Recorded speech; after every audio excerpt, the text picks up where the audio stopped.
request them. But he also contacts people and goes over the soil testing report with them.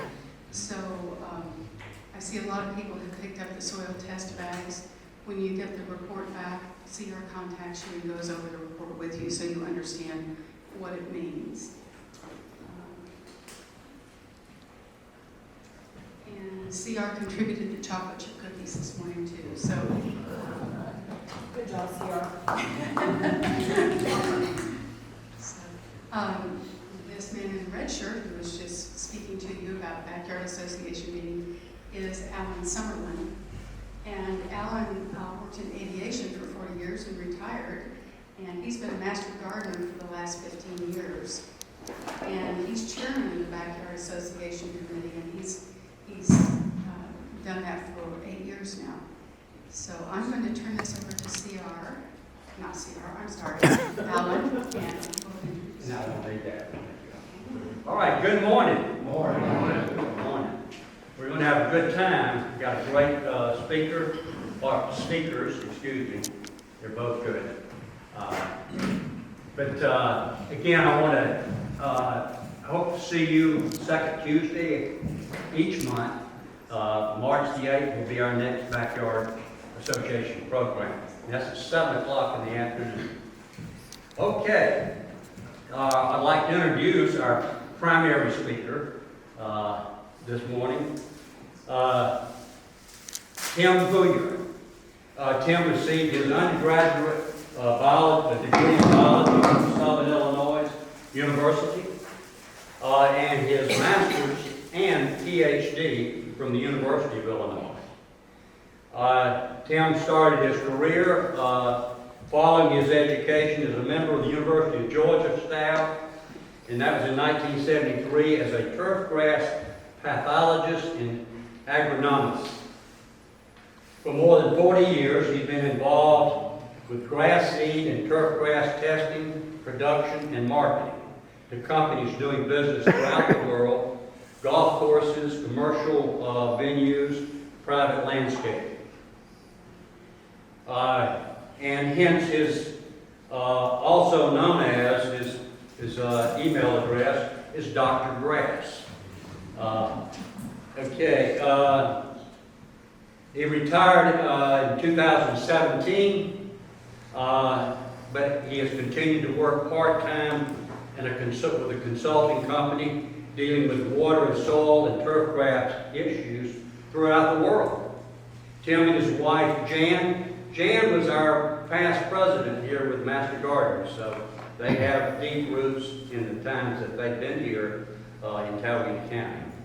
But he and Jan have been living here since 1999, and it's been it's a pleasure to introduce him today and to tell you it's a blessing to have him as a neighbor and a friend. Let's give a warm welcome to Tim Booyer.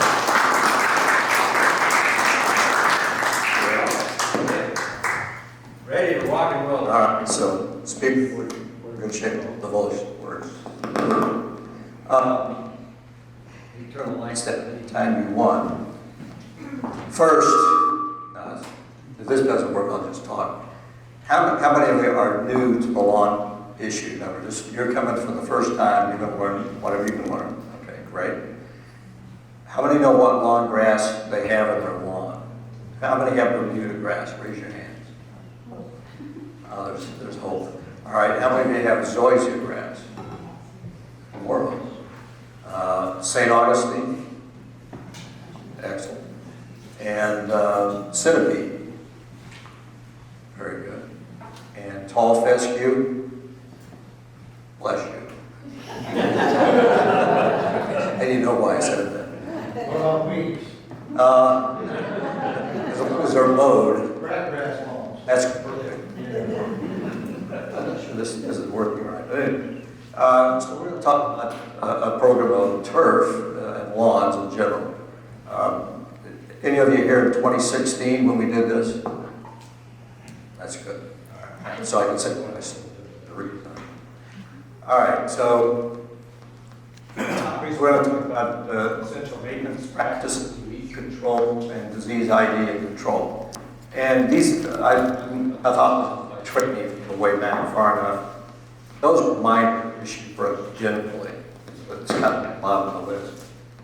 Weed control, which I'm not a specialist in, but which I had to deal with, is perhaps more important, at least to the landscape, depending on what you define as a healthy landscape.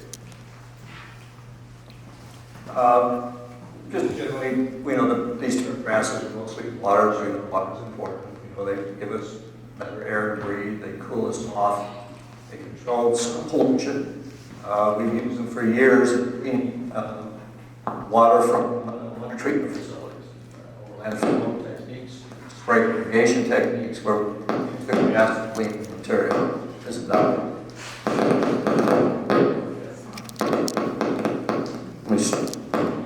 I think your glasses are hidden. Exactly. One more time. Better? Okay. Well, whatever. Absorb noise and reduce glare and that sort of thing. Those of us like to exercise our grass can do that as well. And a nice looking lawn is a nice looking lawn. This lawn is in my neighborhood, and it was originally when I moved there, centipede, and it's now Zoe's. I mean, this is when it was centipedes. You say, well, what the heck? Why did you change that up? I can't answer that. You're a homeowner. You figure that out. But they decided to make the change. But grasses are used everywhere, just a little cross view. This is the Cincinnati Zoo, and this is their African plain. And all kinds of animals, including lions and tigers, walk around on that. Places I've seen around the world where grasses are important. And the reason I say that these grasses are all haven't been developed at the University of Georgia, the Tifton series. This is that little building you see in the back there is the Knights of St. John's, which is on the number 10 hole. You play around that when you play golf. We also play through the, that's been there for 400 years, through those arches. Race courses all over the world, particularly in Asia, and I'm hoping that they recover over there soon. Lamac Club in Spain. Notice we've got one surface, which is a bowling surface, which is very tight, like a golf green. And you have fairways that are cut similarly. But the main thing is they're all the same general grass. They're all Bermudas. This is not to be able to see. I know you can't see all of them, but these are the grasses we deal with here in the South generally. We may deal with these repeatedly. This sort of tells you a little about the grass, and what it costs to establish, what it costs to maintain, and we'll talk about that generally as we go through this, and also the carbon footprint that these things have. How much carbon do they consume or do they need to proliferate as turf? But growing turf is about growing roots. If you can't grow the roots, you're never going to grow grass. Pretty straightforward. We're talking about fertilizing, watering, mowing, and aerating, maybe in that order. Key nutrients we deal with, NPK, you'll see that on the back of fertilizer when you go to buy it. A soil test will help you find the right analysis to use for your specific lawn. Amounts and timing during the year and application procedures. Let's talk about how you take the sample, because that's critical. That's why we're starting at the front. It's the time of the year you want to do that. It's time to take samples. And so you want to take them randomly over the lawn. You want to mix the cores. Take them about 3 to 4 inches deep. Take the top off, the organic material, soil, create about a pint of material, or roughly a liter. Soil test, routine costs less than 10. I think it's $8.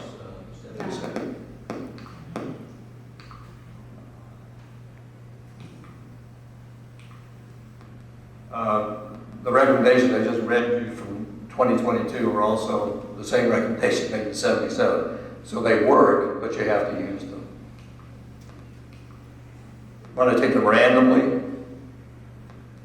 over the area. They need to represent a certain amount of area and certain similarities, either in shade, soil type, moisture, and then that's what you will take. It helps to draw a little map of your yard when you're doing this. If you go back and say, well, this area is really bad, so we've got problems here. We can treat with fertility. These areas are bad because it's not working well. Standing water is a problem.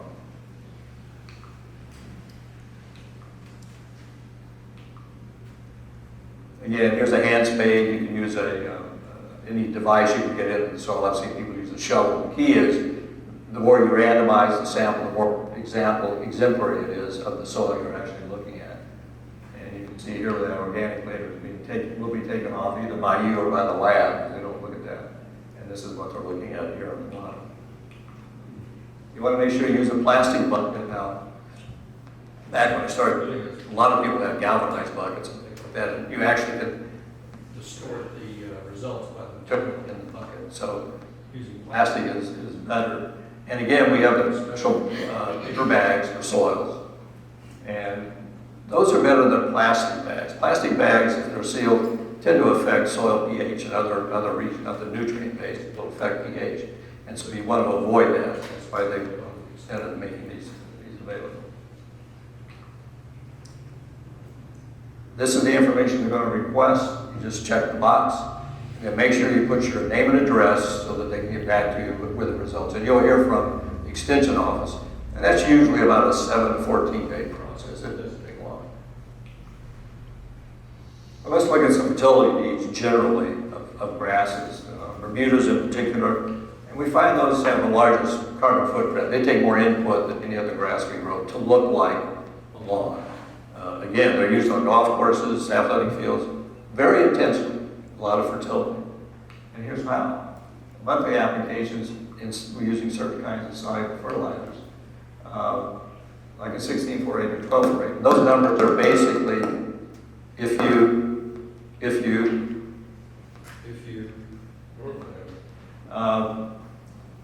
went and did a tissue analysis, that's what you would find generally in a healthy plant. So all you're doing is replacing what you're losing in essence. Recycling is done to some extent. That helps, but it's very slow, and it tends to be thatched. Zoysias, two-angle applications like centipede. Here we tend to use an organic fertilizer and an application of iron at the same time, and that will dissipate slowly to very slow-growing grasses if you treat them that way. If you over-fertilize, you're going to get thatchy, and you're going to have problems with the lawn, with disease as well. So less is better in zoysias, centipedes, St. Augustine's, generally. And over here on the side, we'll find a series of sheets that will tell you how to manage these grasses generally over time. Your lawn is always unique. That's why you have to start with a soil sample that identifies what you have and what you're dealing with.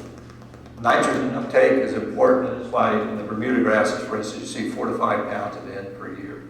That's a relatively high rate, in my opinion. The others, particularly centipede and St. Augustine, as well as zoysia, those tend to be low nutrient needs. And also means the other input, like mowing, is reduced as well. Again, that's another source of carbon output that we want to try to avoid if we can. For us here in Georgia, generally the centipede lawn, in my personal opinion, is probably the right variety of centipede is the best selection we can make for our lawns. We're not going to talk a lot about the other fertility options, but you can see liming is important. This is a good time of year to lime. The grass is dormant. The lime is not burned by commercially. The pellet limes are loose, and they'll work, not a problem. The other ingredients, organic fertilizers. There's your 16-4-8, which is a soluble fertilizer, which means the bulk of that is going to dissipate in about 14 days. Same with triple 10. Ironite, on the other hand, you can use a liquid form, which is if you've got green grass that's yellow, you can spray it with the iron, it'll turn green for a period of time. But the key would be, I think, is the use of the ironite, which is much slower release. It's not as available to the plant, but that's okay. It's enough to make a difference. So I went out and took some pictures of, I think this is Lowe's, and it's getting to be time. And so they're loading up. You can see all kinds of things out there. And it's perplexing to walk in if you don't know what you're looking for. What do you get? You know, one of each. There are certain things you have to know. You have to know, number one, what kind of grass you have. And second, you have to know if you have a problem, you need to know what that problem is. You can get it corrected. These have to be weed and feed. Here's a combo. Do you really need the weed control? Do you just need fertilizer? And that's something you have to assess for yourself, or with that help from the extension service. And the Master Gardens. All kinds of things, I already looked. Might round up again. We're lucky. Lucky, I guess, because the warm weather, Roundup's working now, if you've got a green weed, at least mine are, I'm taking some out already. But those are available. What I'm saying is, again, you need to read the label. We'll talk a little about that later on. Propagation, yes. I might be saying the name wrong, baling, crabgrass control. Pretty birch. Yeah, free of purchase, yeah. It's been hard to find that here lately. I mean, Arnold Grocery used to always carry it, but now, they can't even find it right now. A lot of that supply chain issue, a lot of it just changed. In other words, if this is not an economically profitable product, it will disappear. Mainline's been around for years in agriculture generally, not just in turf. Well, my guess is they're pushing everybody to these narrow, Control products, which maybe makes specifically controlled annual grass of some kind versus annual leaf weeds. and that means they can sell you two products. Now, one, I'm not being facetious, I'm just saying to tell the business. Oh, it is. Okay. And so it does change, and that's why you have to read the label when you buy what you're buying.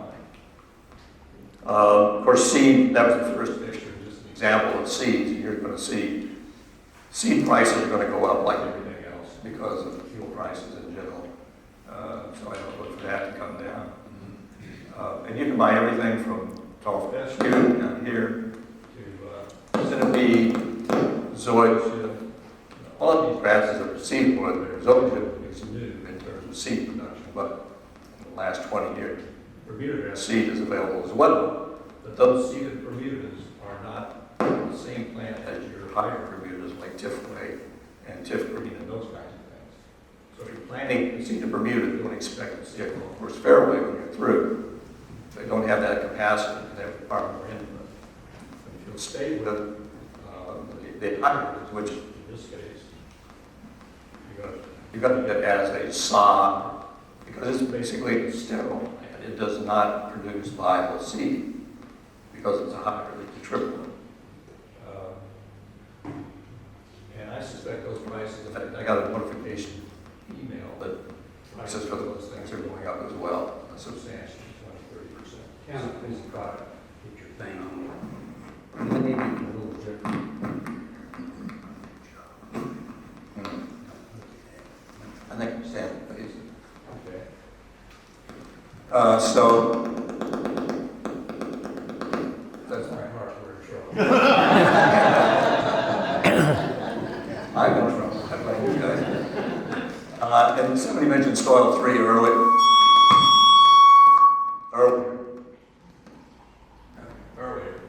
And whoops, let's go back one. Here's the soil 3, and a lot of times they'll deliver it with your sod, and they'll put down a layer of this at one time, a layer of this on a prepared soil seedbed, and then sod on top. When I run out of voice on that, right? Yeah, right. Let me just start yelling at it. The front row is sleeping here. All right, the point is, these kinds of things in particular, these kinds of things in particular, are very good sources of organic fertilizers. They're very low, slow input, but quite good. Cultivation, I call it farming, because that's as close as we get in turf to farming sometimes. Tim, can you raise it a volume? I can, for the more water. Anyway, no, I really can't, that's where I am. I mean, with your mouth. Yeah, I know. I'm on this side of it, that's all I can do. So let's look at two things. Older lawns, if you have particularly a centipede or St. Augustine that make your lawn, those are the ones that may develop some thatch over time. You do a little fertilizer, and Bermuda in particular will do that. You need to remove that because, as you can see, fertilizer can't get down to the soil, so your roots tend to grow in the thatch itself. As a result of that, any kind of cold weather, I had a whole section there on cold weather damage. I just said, it was 80 degrees last week. The this, what was I doing? Testing. That's 2 minutes. Oh, right, I got it. And so what we're trying to do is remove this so those roots can get down. A couple of ways of doing it. One is through aerification, and one is through verticutting, what we call verticutting or dethatching.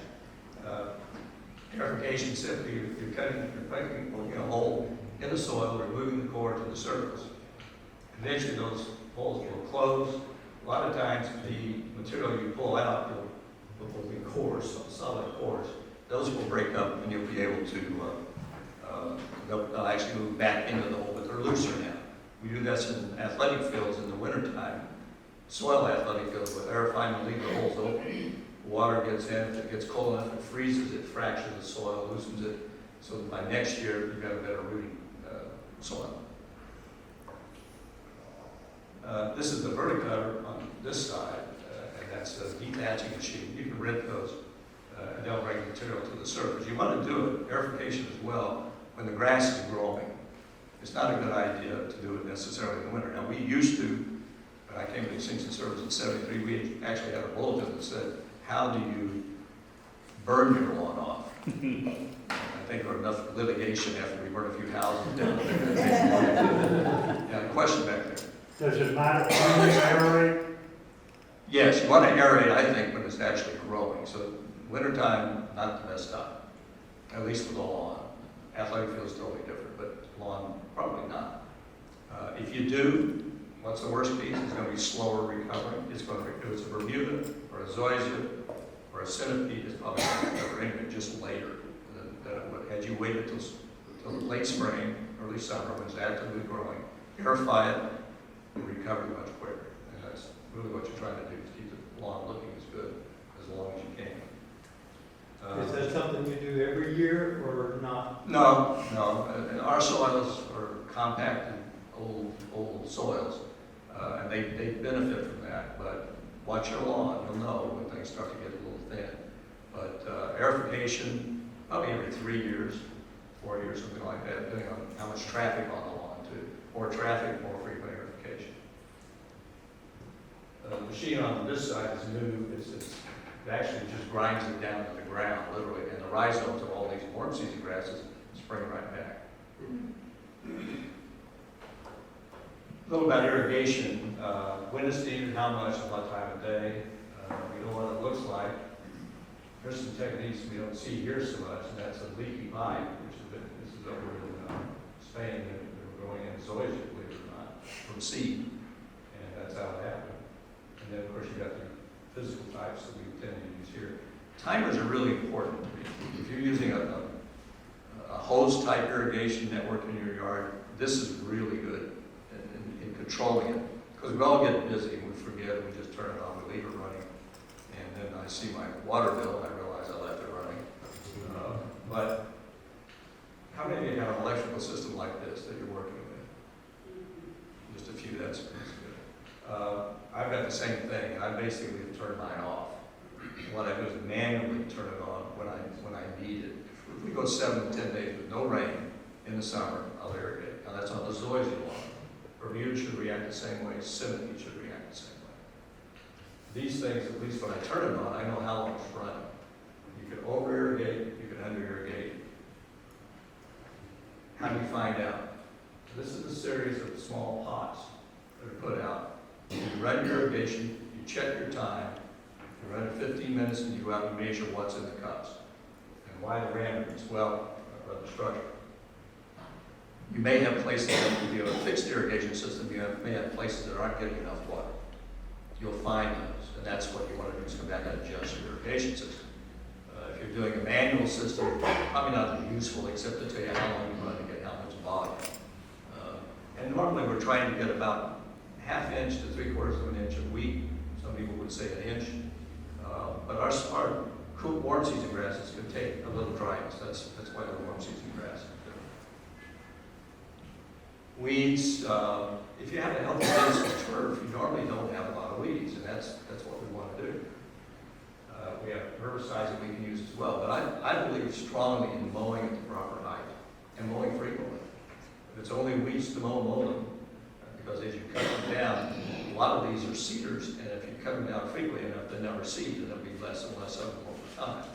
Some of them that are tubers, like garlic, wild garlic, and wild onion, those are more difficult. Those take chemical applications post-emerge, and it takes probably 3 to 4 years to really rid your lawn of those pests. You know, just the normal weeds we're seeing, not quite yet, but poaceans everywhere, sedge will be up soon, dandelions, and the other weeds. Pre-emerge, this is an odd year. I mean, the old rule of thumb used to be when the forsythia blooms, you put your pre-emerge out. If I'd done that this year, I'd been January 2 or 3, I think. And remember, these only control for roughly 90 days. So if you put them out January, February, March, when you get to April, when the weeds really start to germinate, you peter down your material pretty much. So you're back to another treatment perhaps.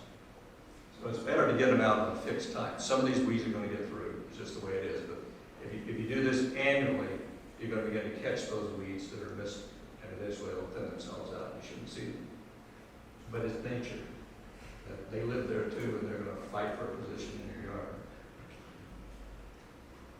Just precautions, common sense, a lot of it, but make sure the label is approved for, number one, the use on the plant you're spraying, in other words, the turf you're spraying. And then make sure it specifically states that it's for the weed you're trying to kill, or the disease you're trying to control. Those are the two main things you want to look at. The rest of these items are probably listed in your brochures over here, so I won't go through all of them. But you want to use good common sense. These are chemicals. They're relatively safe, but you got to treat them the right way. You definitely want to put a pesticide in an unlabeled container. I had this goes back to 70 something. Had a guy we were certifying pesticide applicator for the first time. Had a meeting down in where's Georgia Southern located? Anyway. Where? Statesboro. We had a meeting, nice group, about a 3-hour lecture. Everybody left the room. There's one guy in the back. I went to ask him, what's up? He said, well, I heard everything. He said, but I can't read. I said, and you're applying pesticides. Yes. How do you do it? I said, well, my manager comes out and puts pre-emerge or the one for the day in a red can and the ones for tomorrow in a yellow can and the ones. He says, I have no idea what I'm putting out. I don't have to spray. Calibrate my sprayer. That's not a good position to be in. You want to understand what you're doing and how you're doing it. If that man, believe it or not, because I think we're trying to get everybody certified, got certified. So did his boss. We had to have both of them to just make sure it's safe. Common diseases and insects, patch disease, leaf spot, root rot. You need to identify, obviously, the pathogen if you're going to try and control something, but symptoms, some symptoms are on leaves, some are on stems, some are on the root systems. You can't see them above ground. You need to get as much information as you can. If you need help with that, that's what the extension offices are for. The Master Gardener, they can help you identify and describe this pest so you can find the right material. They don't generally chemical, that tends not to be their job, but they can recommend what is approved for use, and the results of the university research that may indicate this product works better than another. And that's what they'll find. Here's a patch disease versus the smaller one up here is actually kind of a dollar spot, we call it. If anybody remembers a silver dollar, that's about the size some of those spots can get to. Dollar spot tends to be an indication of low nitrogen fertility. So if you've got a Bermuda lawn, you haven't been putting out that 4 to 5 pounds a year, you get into a wet period, all the nitrogen is washed away, all of a sudden disease pops up, and that's what it is. You can then fertilize, just keep mowing, try to remove clippings, that helps as well. Ash disease, on the other hand, I've seen those patches, coalesce will be as big as 5 or 6 of these tables put together, and that's one patch. And that looks like it's doing a lot of damage. The next year, they may not show up at all in the same place. And you can apply chemistry to try to control them, but sometimes it's a little bit of a waste. Then you have the leaf spots on the right side, and some root rot that you run into from time to time. Those are more difficult to treat, the roots. Insects, you name it, we got them. The ones that we really see a fair amount of are the army worms. We call them fall army worms, but the darn things are showing up midsummer sometimes, and it really is an issue. Mole crickets, we go through seasons of those. I remember several years ago it was really bad. We were seeing them flying over our yard, and now they're gone. So we had a cold winter somewhere in there, probably blitzed them, and now they're gone. The grubs and the sodwood worms and the spittlebug, which is pretty common in St. Augustine and centipede. Those basically are sap sucking. These are sap sucking in the stem, and those you can control with an above ground spray. These tend to be below ground, and that takes a soaking application of the pesticide you use. So you want to wash them into the root system. These boogers, 2 bricks together is about the best thing. And if you're looking for certain insects, we can use a water flood that brings them to the surface. Or you can use soapy water, which is quite good, especially with the army worms to get a look. If you do a count, you've got a certain number, the university will recommend a number, then it's time to spray. My guess is if you've got 2, it's time to spray. The little boogers grow like mad and they eat. This is somebody's new sodden lawn that was delivered, installed, and immediately left. They didn't know it. That was army worm. It is a number to the line. Now in our sod fields that I've worked with over the years, look at army worms in the Bermuda. They love Bermuda. It's a great forage for livestock and army worms. But when you have a zoysial one between them, between 2 fields, they tend to either walk over the zoysium or walk around the zoysium and start feeding again on the other side. How they know direction, I don't know. Whether they can sniff Bermuda, it's hard to say. But they can be controlled, very, very easy to control actually. And when you're installing these kinds of grasses, normally the producer is going to send you a flyer that says, be on the lookout for. And when it says that, spray it and don't ask questions. Because they're there, they're just telling you they're there, and they don't want you to blame them. But there's no way they can not send them to you. They're just there to see the eggs have been dropped and hatched and they're on the verge of feeding. Lawn maintenance, long history of, why we have lawns in this country? I mean, in the Midwest, at least in the South. Because they cleared the trees out so they could see who was coming.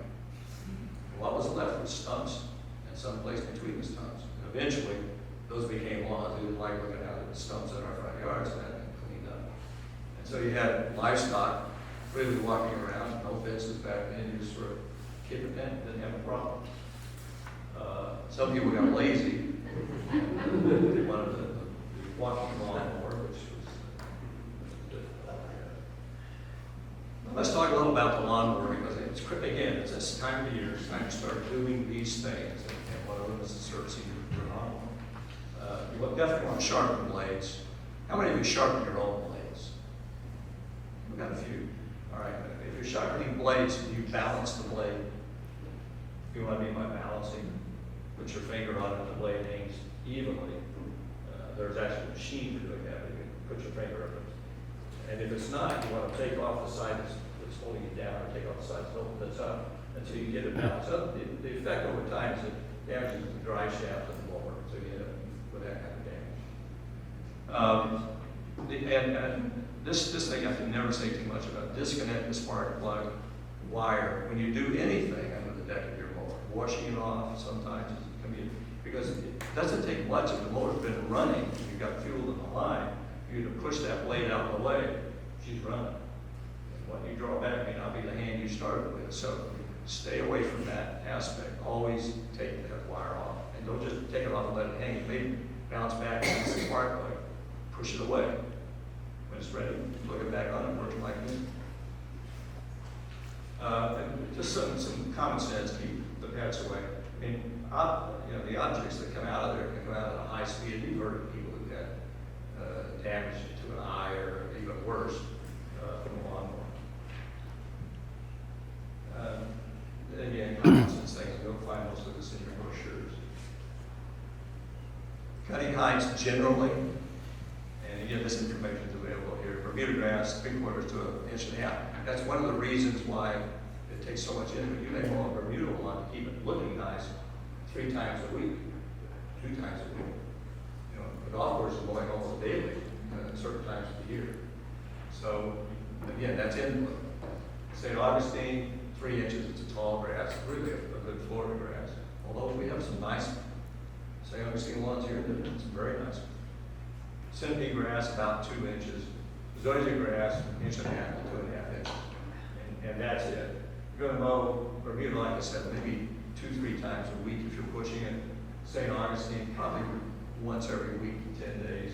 Centipede, 10 days. And Zoysia grass, depending on what you're growing, between 10 days, about 10 days, 1.5, or 7 to 10 days.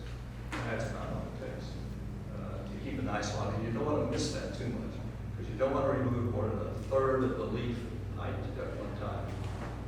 It tends to put the plant under stress. I've never seen anybody kill a Bermuda lawn by scalping it. You can't kill Bermuda. That's what we assume it is grass. If you put off cutting short, you mow this area short all year, and all of a sudden, toward the end of the growing season, you say, "Oh, I'm going to cut it all down." And they come back and say, "Well, that grass died. What happened?" No, when you get late in the year, that stem grows longer to reach the light. So there's a lot of area with no leaf below. When you mow that leaf off, it'll scalp, which is what it is. Is it going to hurt and kill it? No. Is it going to look unsightly? Probably. So that's kind of a personal desire. Again, sharp blade is the answer to most of this. I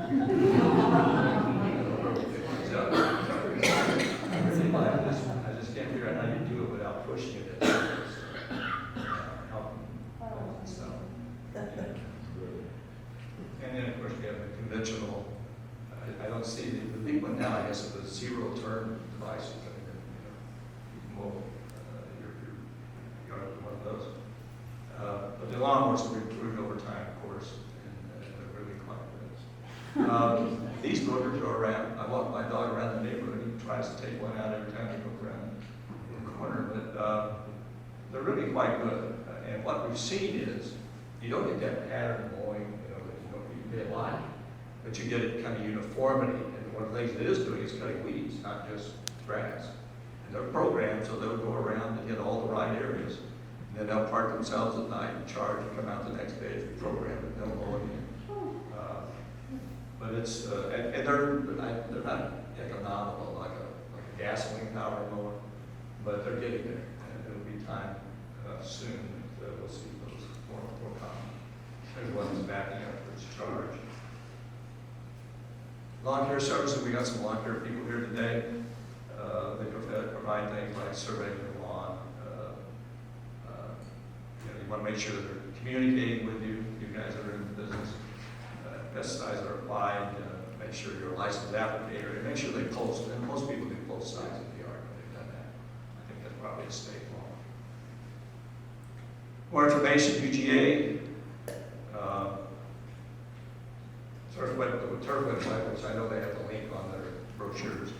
And consider becoming a California Master Gardener. I think that's a great way for you to appreciate not just your lawn, but the whole landscape. You become a national of some sorts.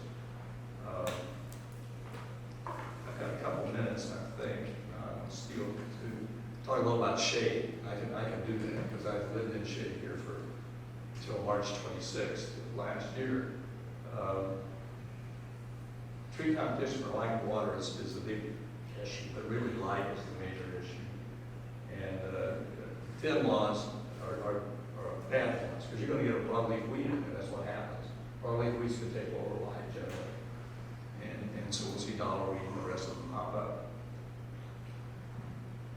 This is a lawn that had, you can tell in the fall of the last year, had great shade, no issues. I mean, let's see the hostas in the background here and here. Those are being dug up now because in March 26th, that's what it looked like.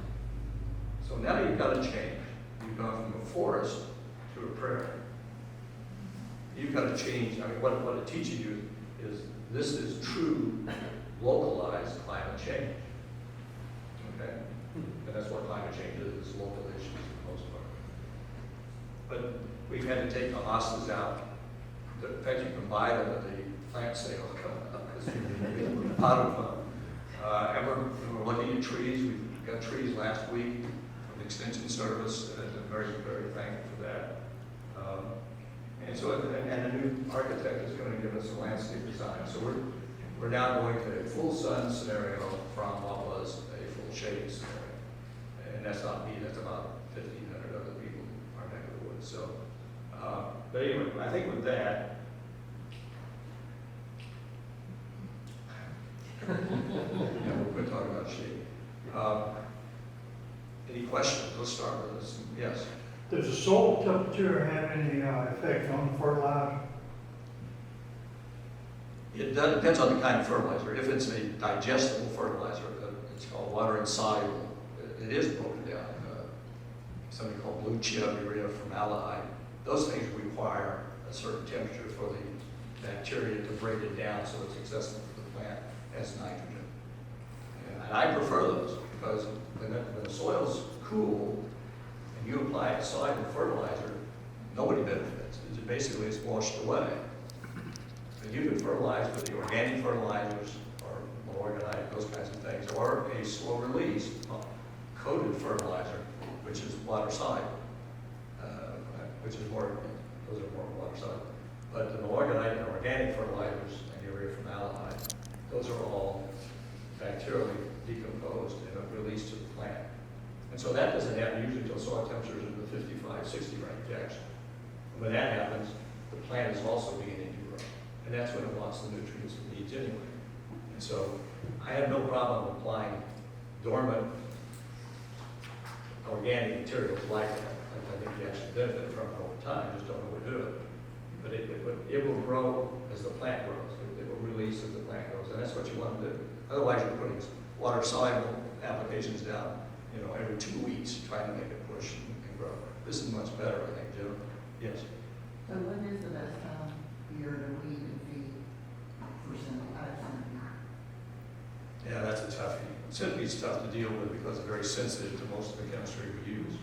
What's the best to use on it? Depending on the weed. Jim, what was the question? Yeah, good point. Her question is she has centipede.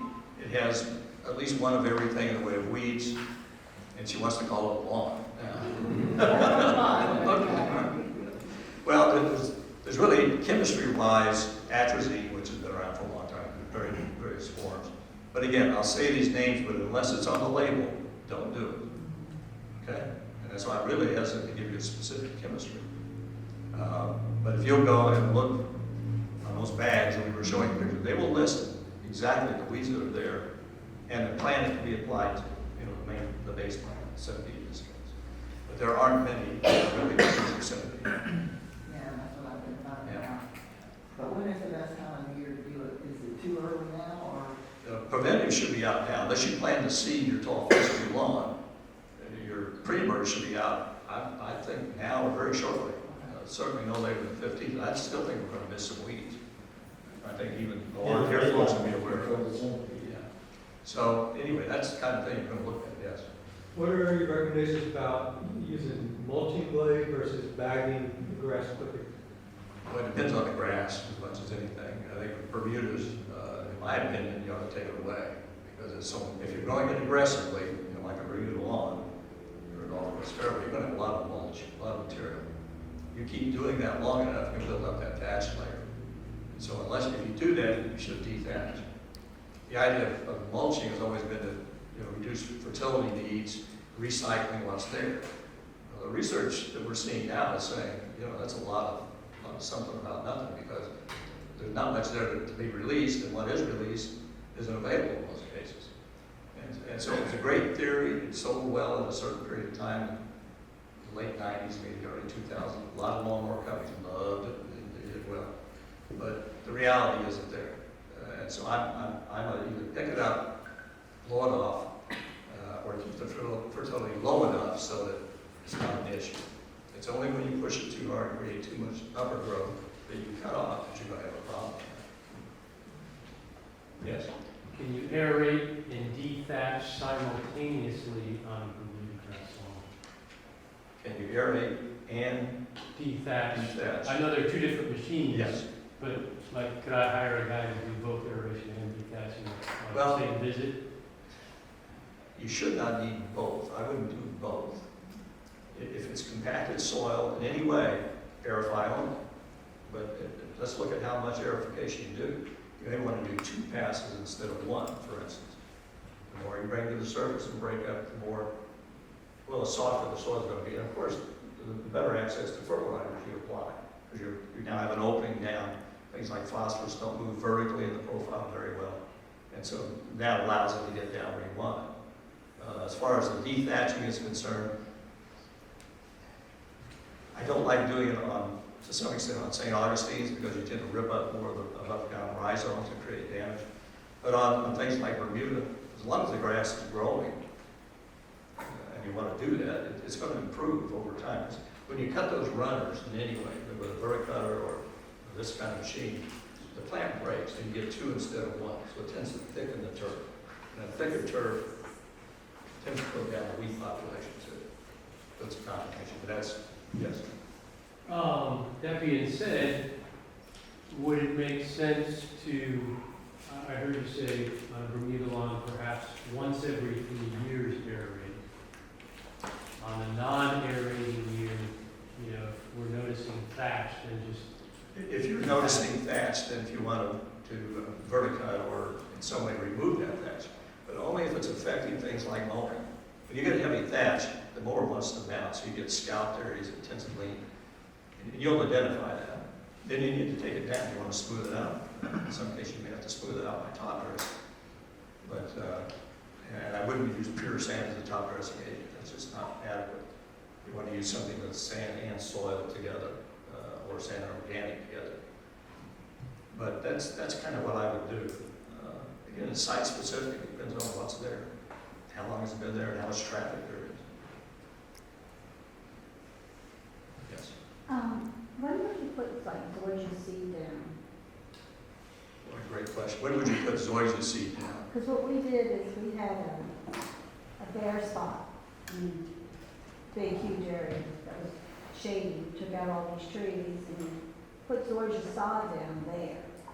The rest of the lawn on the other side of the driveway, a friend said I could just put seed down and it would take a little longer, but he said to where, you know, I got those aerating spikes you put on the bottom of the boots. So he said to aerate it and then put some zoysia seed out, but I'm just wondering what time of year. Well, you can seed zoysia, particularly in the spring. I mean, that would be the natural time. But we've actually, the University of Georgia did research on seeding year-round with zoysia. It's a different plant. And they were successful planting in January, for instance. Wow. Now, they didn't germinate in January. Like we said earlier, these plants don't grow until the temperatures are in the right range.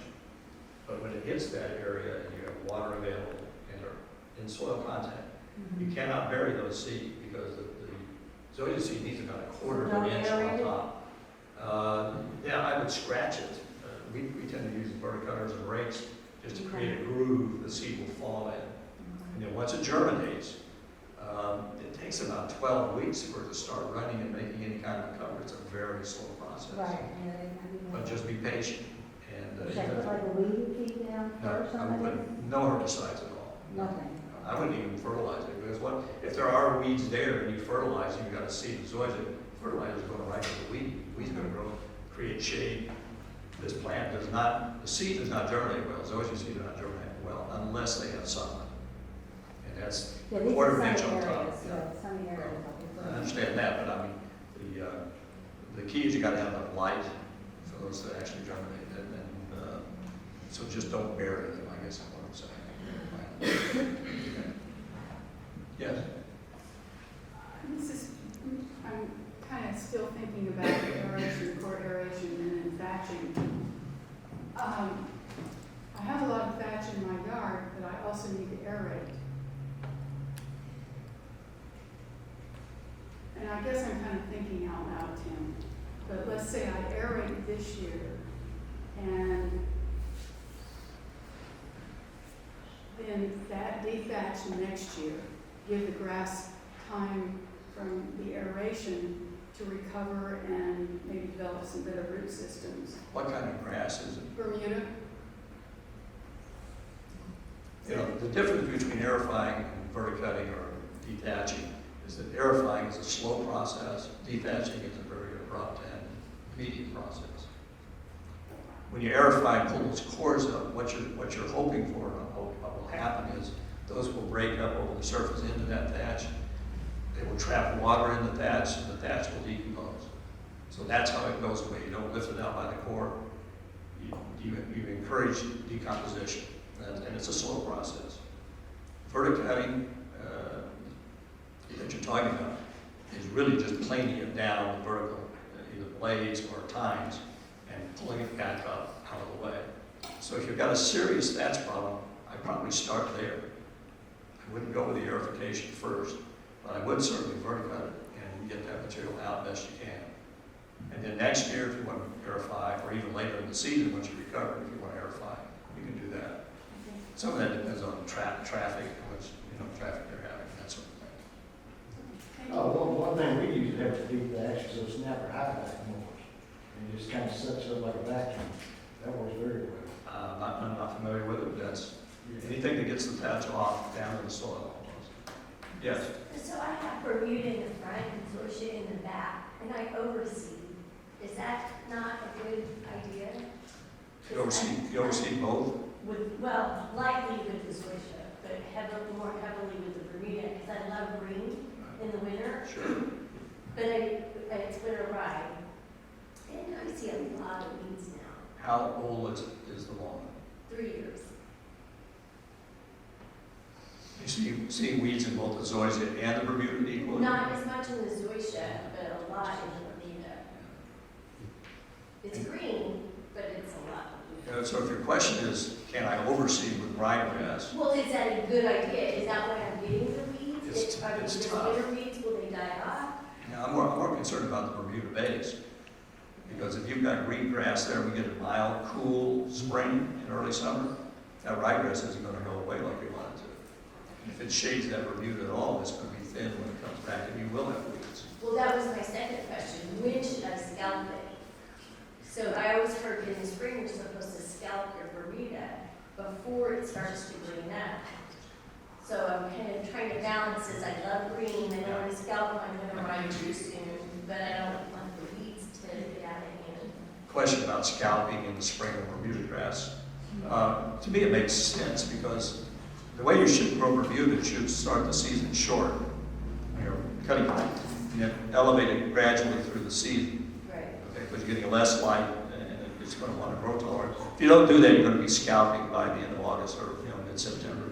So if you just let it come up gradually, okay, so you go dormant that way. You've overseeded it, you've got green grass. Get there in the spring, drop the cutting height, scalp it off, pick it up, and let it come back. The risk is the ryegrass tolerates it too, it stays cool.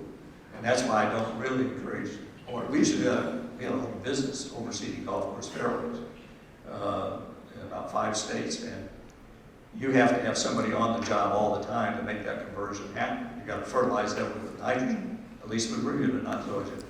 In the spring, after you've done that, because you've got to get that zoysia or the Bermuda up and out of the ground quick, so it can shade out the ryegrass in this case. But it's not something I would recommend for the average homeowner, okay? Because I think there are penalties you're going to pay down the road year after year by doing that, weakening the Bermuda with that treatment. That's just, But if I scalped it, say 1st of April, if it hasn't warmed up too much, right? okay. Wouldn't that kill the winter rye? We used to call it annual bluegrass or the kind of grass, annual rye. But based on our seasonality, sometimes those become perennial. They come year-round. They don't die when they're supposed to die. That's why with the golf course, we actually apply a herbicide. Yeah, and it's a very slow root pruning chemistry called Curve at one time. And it's basically used to peter that stuff out slowly. Bermuda can tolerate it, so it comes back and grows. That's the perfect transition. But the homeowner, it's a full-time job. Scalping, fertilizing, and encouraging that Bermuda at the right time. Right. At Which least, is the right time to scalp the Bermuda. overseed a Bermuda, or any Bermuda, you want to scalp it before it's totally green, in my opinion. You want to get it off of there, there's debris. Okay. Zoysia has a similar issue because zoysia tends to, the leaves tend to be dormant, okay? And they grow back from below. That leaf may not grow out. So you do need to take it down, but I would not scalp it to the ground like you might Bermuda. Okay. Okay, all right. On the calendar that UGA provides, there's fertilization and there's weed control separately listed. Can you talk to us a little bit about the pro and the con of doing those two separately versus doing the weed and feed combined process? What are your thoughts? Well, it has more to do with what the weeds are and when they occur.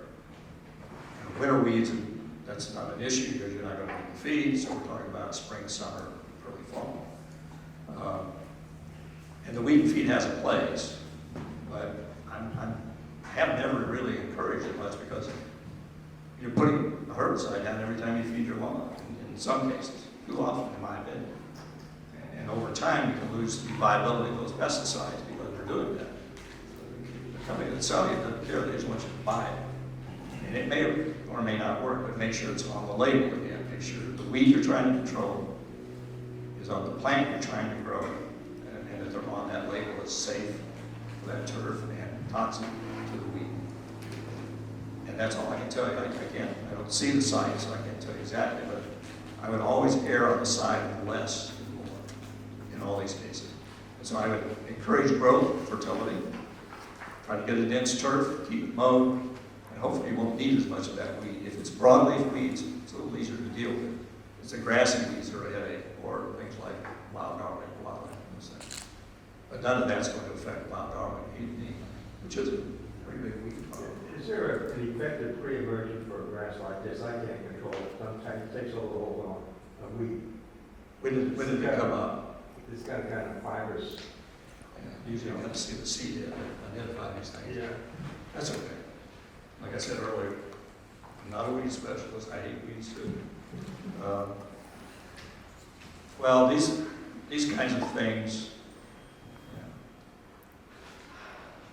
if they're there now, then no pre-emerge is going to help it unless you put it out last fall. It's not all over the lawn, just a few spots. Is it in the shade or sun? It's in the shade, it's in the open, it's not in the shade area. It goes all over the front lawn and the rear of the shade, greatly shaded, so that it feeds grass growth. It's minor, What correct? How much zoysia is there? Is it full zoysia? And this is minor. where this is growing. There is zoysia, but there is no. So it's going into zoysia. Yeah. Are you mowing it at all? Oh, yeah.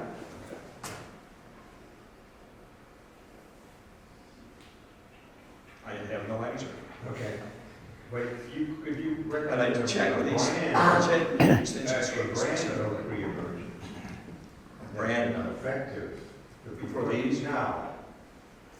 Oh, they're probably, I don't know, what I used wasn't effective. well, Bayland was mentioned earlier. What are you guys using?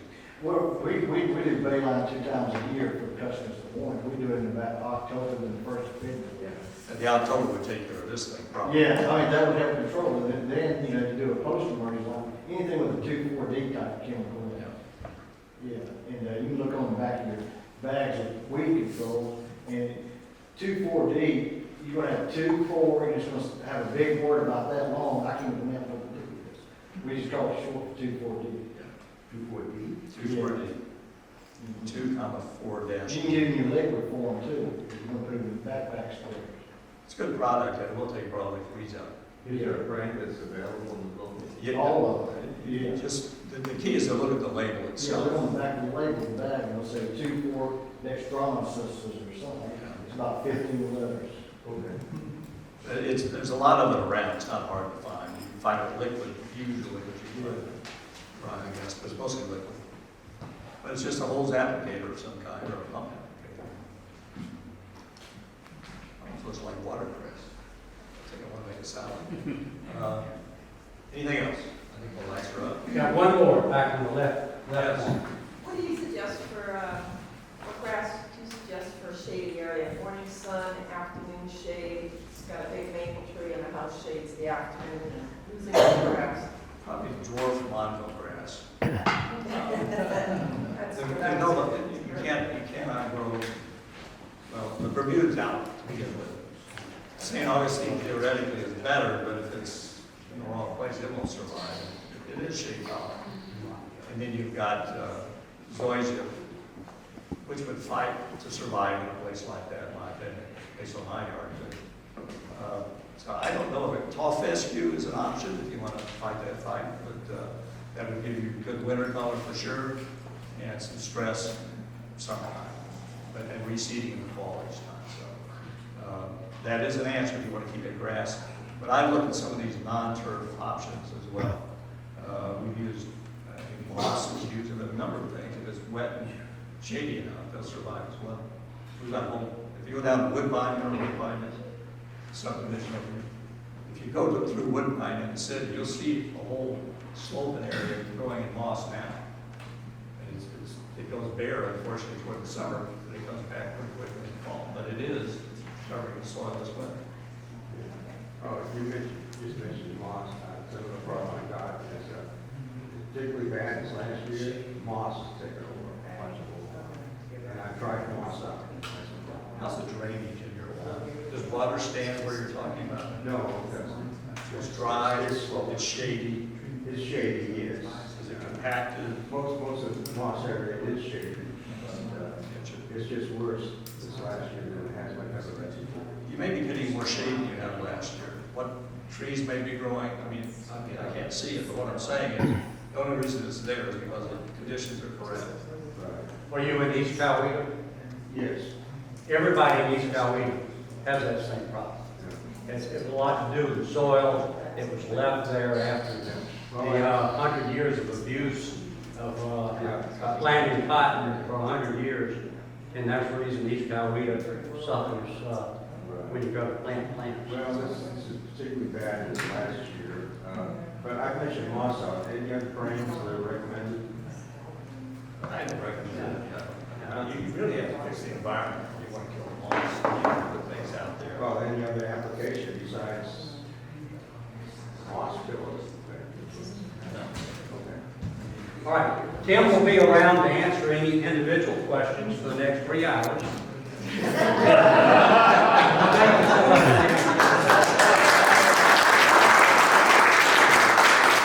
Let me mention a couple of quick things. Should you want to review this, it'll be on the internet. It'll be on Coweta County YouTube webpage, and scroll down to Master Gardener's videos. And I'd like to thank Ron Gill, who has filmed this for us. He's one of our Master Gardeners. Thank you very much. I want to thank Nancy Coates and Kathy LeVar, who organized this whole thing here, along with Carol Ford, who assisted with the snacks, etc. And there's plenty left, and plenty of coffee. And if you didn't get into these bulletins over here, hang around, have some coffee, check out what we've got over here.